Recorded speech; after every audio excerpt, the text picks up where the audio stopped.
The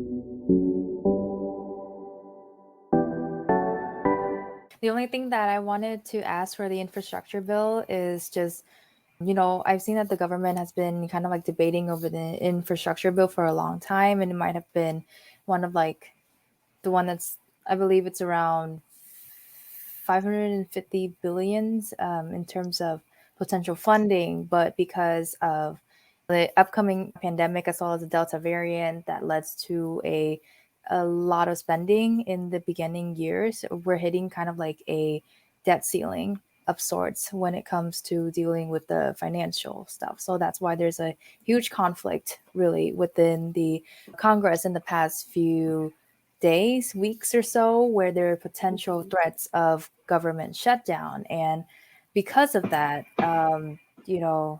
a lot of stuff happened.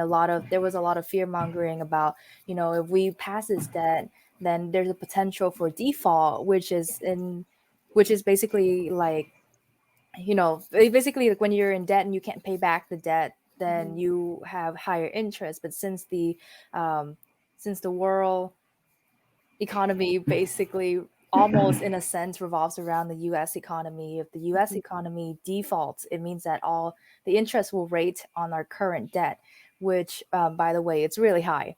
It's around 27, I want to say, quadrillion. Trillion. Anyway, back to the topic. But it's a lot of money, and increase in interest will not lower this in any at all. And since it's like the US economy, the other interests around other aspects of our life, for example, housing, car, any other financial needs that we use, that will also get raised as well, and that poses a huge problem. That's why there's a lot of fear mongering around what could happen potentially. Okay. Okay. So let's discuss the infrastructure bill, number one, and then number two, we'll discuss the Build Back Better bill. Thank you, Oanh, for. Ok, để Maddie sẽ tóm tắt lại lời Oanh nói. Thì cái lời Oanh nói, có nghĩa là Oanh nói tóm tắt là như vậy. Thì ở cái đầu năm á, nếu chúng ta nhớ là để mà có thể mà trợ giúp cho cái thời gian mà bị pandemic á, có nghĩa là chúng ta bị dịch á, đại dịch á, thì cái gói đầu tư cơ sở hạ tầng này nó gồm là gần như 550 tỷ lận. Nhưng mà về cái việc sau một thời gian khi mà chúng ta bắt đầu đưa tiền ra để hỗ trợ và trợ giúp cho người dân á, để mà vượt qua đại dịch á, thì lại bị cái như là những cái tình trạng như là Delta variant nó bắt đầu nó tái phát, có nghĩa là đại dịch nó có thêm một cái con cũng như là cái đường virus mới, cho nên khiến cho cái việc mà chi tiêu nó bị hơi tăng lên một chút xíu thưa quý vị. Thì cái việc chi tiêu này nó rất ảnh hưởng nha, bởi vì khi chúng ta nói trong quốc hội á, khi mà người ta nói là đã ra một cái gọi là chi tiêu rồi, cũng như là ở đây là cái chi tiêu trong hàng năm là ra cái chi tiêu đó, thì nếu mà mình chi tiêu nhiều quá một cái phần nào đó thì nó sẽ bị ảnh hưởng. Và cái điều đáng quốc hội nó đang bàn bạc thì đang lo sợ trong thời gian sắp tới, đó là cái việc mà có thể quốc hội rơi vào cái tình trạng là đình công hoặc là ngưng hoạt động bởi vì cái chính sách chi tiêu này, bởi vì nó có thể gây ảnh hưởng đến cái việc mà gọi là trần nợ quốc gia. Và nếu mà chúng ta biết á, trần nợ quốc gia đây là nợ công, có nghĩa khi mà chúng ta nợ nhiều quá mà chúng ta không trả được á, ở phương diện mà gọi là một quốc gia đó, thì sẽ rơi có tình trạng gọi là vỡ nợ nha quý vị. Thì vỡ nợ này rất là ảnh hưởng lớn, bởi vì nước Mỹ á, là một trong những hệ thống gọi là đầu tư và cũng như là những cái việc gọi như là của nước Mỹ á, nó ảnh hưởng trong thế giới lận. Vậy tại vì thế giới dùng nước Mỹ là một cái cột dốc để mà có nghe trong việc đầu tư và cũng như là chính sách đầu tư, cho nên là nếu chúng ta vỡ nợ thì chúng ta sẽ gây ảnh hưởng rất lớn trong những đến thế giới, mà kể cả đồng đô la của chúng ta, thì sẽ gây những cái tình trạng như là gia tăng cái việc mà coi như là interest, có nghĩa là tiền mà chúng ta nợ á, thì nó có tiền lời đó, gia tăng cái số tiền lời lên. Thì khi mà chúng ta gia tăng tiền lời, mọi thứ đều tăng hết nha, tăng tiền lời về tiền nhà, tiền xe, thì có nghĩa là đời sống chúng ta sẽ đi vào tình trạng là có thể bị khi mà nếu mà nước Mỹ vỡ nợ đó thì cái nền kinh tế sẽ bị sụp đổ. Thì cái nền kinh tế này sẽ ảnh hưởng rất lớn, không phải chỉ trong riêng nước Mỹ mà cả thế giới nữa, và cái đồng đô la sẽ bị hoàn toàn bị mất giá. cho nên là chúng ta sẽ nói một chút xíu. Thì cái điều mà đó là cái điều mà Oanh lo lắng, đó là nó sẽ ảnh hưởng như thế nào trong cái chính sách và những cái thời gian tới, trong cái việc chi tiêu của nước Mỹ sẽ ảnh hưởng như thế nào trong cái nền kinh tế. Thì Đức sẽ nói về cái gọi là cái gói đầu tư cơ sở hạ tầng chúng ta hiểu, và cũng như là cái trần nợ gia công như thế nào. So I'll start off with the public debt, right? Back before 2010, the U.S. had a AAA rating from the S&P, which is the top of the top line credit rating.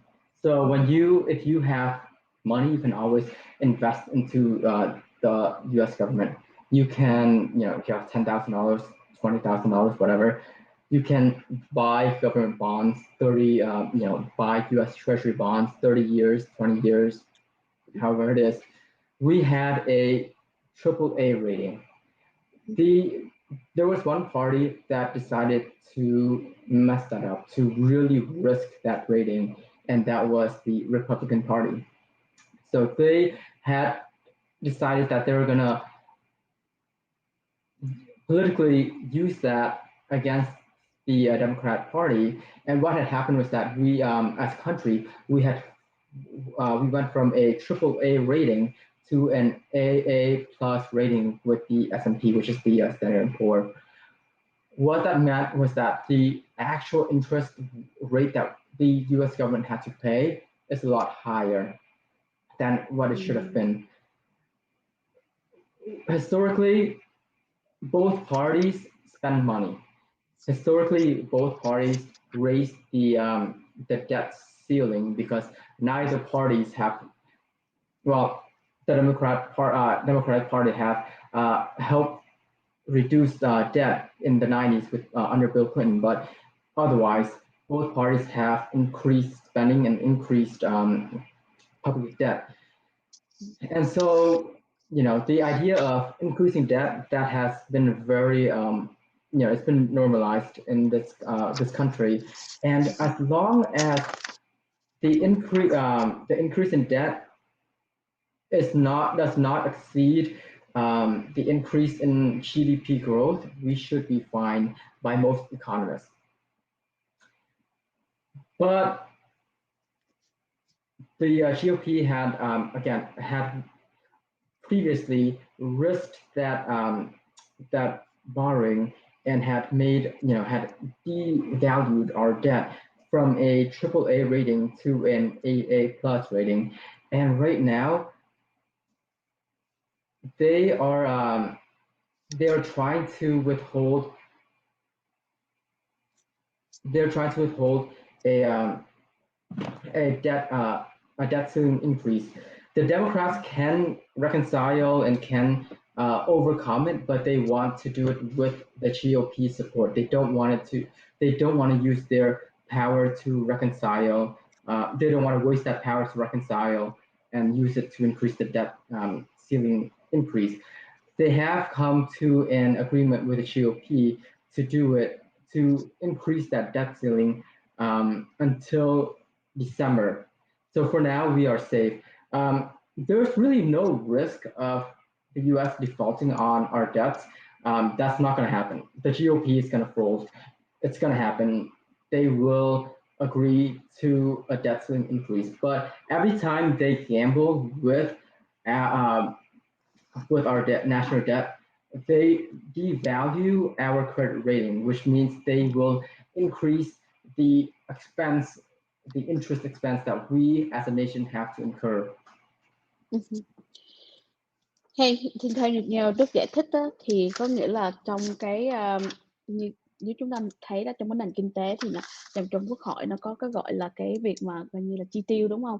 Thì cái Đức giải thích đó là coi như là trong cái thời gian 2020 á, thì nước Mỹ có gọi là cái sự credit, tức là tín nhiệm, giống như là quý vị nếu mà để ý khi mà đi mua cái gì người ta cũng hỏi bạn có credit hay không, nghĩa là bạn có tín nhiệm hay không để mà tin tưởng để mà người ta có thể là cho bạn mượn hay không. Thì đối với chính phủ Mỹ có một cái sự tín nhiệm hồi năm 2020 á, đó là cái tín nhiệm của họ lính là 3 chữ A, là có nghĩa là AAA, có nghĩa là mình gọi là triple A, có nghĩa là 3A là có nghĩa là cao nhất rồi đó, coi như là cái điểm A là cái gì biết là điểm cao. Để được rồi, cái đó là năm 2010 chứ không phải là 2020. Oh sorry, Là năm 2011 đó 2010. là đảng Cộng hòa đã phá đi cái review đó. Ok, thì 2010 thì cái tín nhiệm của chính phủ Mỹ được là coi như là triple A. Nhưng mà gần đây thì cái tín nhiệm đó đã bị tụt xuống bởi đảng Cộng hòa, đã làm nó tụt xuống chỉ còn có lại 2A mà A cộng thôi.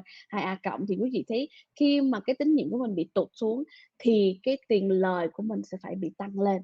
Thì nếu mà ai mà xài credit card đều hiểu cái việc đó hết á. Khi mà mình không có credit hay là mình bị điểm thấp hay là mình bị tín nhiệm thấp thì cái tiền lời của mình sẽ phải cao lên hả cả. Thì trong cái chính phủ cũng vậy, khi cái tín nhiệm của chính phủ của mình nó bị giảm thì cái nợ, tiền lời của cái nợ đó nó sẽ bị gia tăng. Thì như Đức nói đó thì nó khiến cho cái việc mà giống như là cả hai bên nói chung là không phải là đảng, nhưng mà hai bên nó gần cứ như là trong từ 2010 cho đến bây giờ cả hai bên đều có chi tiêu riêng của họ cả, và luôn luôn những cái chi tiêu đó đều tăng cả chứ không có những cái chi tiêu đó giảm hết. Tuy nhiên nó sẽ khiến cho cái nợ công của mình gia tăng, vì khi mình chi tiêu mình nhiều và mình mượn nhiều thì cái tiền nợ công cũng như là cái tiền nợ công nó sẽ tăng. Thì hiện tại trong lúc này á, phía coi như là dân chủ đang muốn hòa giải để mà có thể một là đình chỉ cái có nghĩa là mình ngân hẳn cái chừng nợ công đó, hoặc là mình nâng cái nóc của cái chừng nợ công lên. Thì nó có hai cách, một là bạn đình chỉ, hai là bạn nâng cái nóc của nó lên. Thì hiện tại họ đã được sự đồng ý ở bên GOP đúng không, để mà nâng cái nóc của cái tiền nợ công á, lên cho đến tháng 12. Thì thông thường á, đây là một trong những cái gọi là nước cờ chính trị, họ thường hay đem cái chừng nợ công ra hoặc là cái chi tiêu ra để làm một trong những cái nước cờ chính trị để mà có thể mà mình gọi là gì hai bên với nhau á, có kèo qua ác lại á, ví dụ là muốn cái này thì phải có cái kia, muốn cái này có cái kia, thì thường họ hay đem cái này ra để mà trở thành một cái nước cờ chính trị để mà có thể mà hai bên có thể giao kèo với nhau những cái điều mà họ cần thiết trong luật lệ hoặc là trong những cái gì đó chuẩn bị sắp tới. Thì bên phía dân chủ họ muốn hòa giải với cái sự đồng ý của GOP, có nghĩa là GOP là bên phía mà hình như là ủng hộ trong cái việc chi tiêu hả, phải không Đức? Thì họ muốn cái sự mà đồng ý và ủng hộ của bên GOP để mà có thể cùng nhau giải quyết cái việc một gọi là chừng nợ công với nhau. Bởi vì thì Đức nói là hiện tại trong nước Mỹ, nền kinh tế nước Mỹ sẽ không có cái nguy hiểm là sẽ bị vỡ nợ. Tuy nhiên giống như là đây là một trong những cái nước cờ mà chính trị mà thường hay được đem ra để mà gọi là đánh cược với nhau. Yes, it's a political game, and what happens is that if the government does shut down, most government funding, most government programs are still going to run. Problem is, you have the TSA who runs the airport. So if you want to fly to Vietnam, you want to fly to Paris, that's going to be, very, very limited under a government shutdown. So when you have a government shutdown, it's not going to be, literally, there's no government shutdown. It's not going to be as intense as it says, but as it sounds. But you have to reconcile with the fact that it's going to really disrupt businesses. It's going to really disrupt people's lives. It's going to disrupt travel. It's going to disrupt anything that the federal government touches. Thì nếu mà chúng ta nói cái từ mà government shutdown, nếu mà chúng ta nói á, thì không có phải thực sự là coi như là cái có nghĩa là quốc hội hoàn toàn là coi như không làm việc cái này kia, thì chúng ta nói không đúng. Tuy nhiên á, cái việc cái shutdown nghĩa là khi họ có thể coi như là đình công, có nghĩa là họ ngưng để mà có thể mà ngồi xuống đóng cửa lại, họ có thể đóng cửa lại để mà gọi là cãi với nhau, bàn với nhau để mà giải quyết vấn đề nào đó. Thì trong cái thời gian mà họ đóng cửa để mà có thể mà, gọi là, đấu mỏ đó, mình gọi là đấu mỏ với nhau, tranh cãi với nhau đó, thì đương nhiên nó có ảnh hưởng đến một phần nào đời sống của người dân một chút xíu. Ví dụ như nếu mà mình nói là mình, bay đi, ví dụ với bạn đi máy bay, những cái người mà làm ở ngoài sân bay để mà kiểm duyệt á, thì khi mà chúng ta vào cổng á, thì cái việc đó sẽ bị giới hạn một chút xíu trong cái việc nhất là những cái nơi cái quý vị muốn về hay là muốn đến. Thì nếu mà như theo Đức nói thì cái thời gian đó có nghĩa là những cái sân bay sẽ kéo dài một chút xíu, cái thời gian mà đi qua những cái cổng hải quan á, nó sẽ bị kéo dài ra, bởi vì ảnh hưởng bởi cái việc mà coi như là, cái chính phủ đóng cửa lại để mà giải quyết một cái vấn đề nào đó. Hoặc là những cái, coi như là những cái gì mà chính phủ, dính dáng tới, thí dụ như, những cái, như là IRS hay là, này kia, thì đôi lúc có những cái đó nó có thể bị, nó không phải là hoàn toàn đóng cửa, nó vẫn làm việc. Tuy nhiên, ví dụ có thể thấy cái sự chậm chạp hay là có sự, coi như là kéo dài thời gian về những cái giấy tờ hay là những cái câu hỏi của quý vị. Thì họ nói là trong cái thời gian đó, những cái việc đó sẽ bị ảnh hưởng, trực tiếp và có thể bị, chậm trễ một chút xíu nha.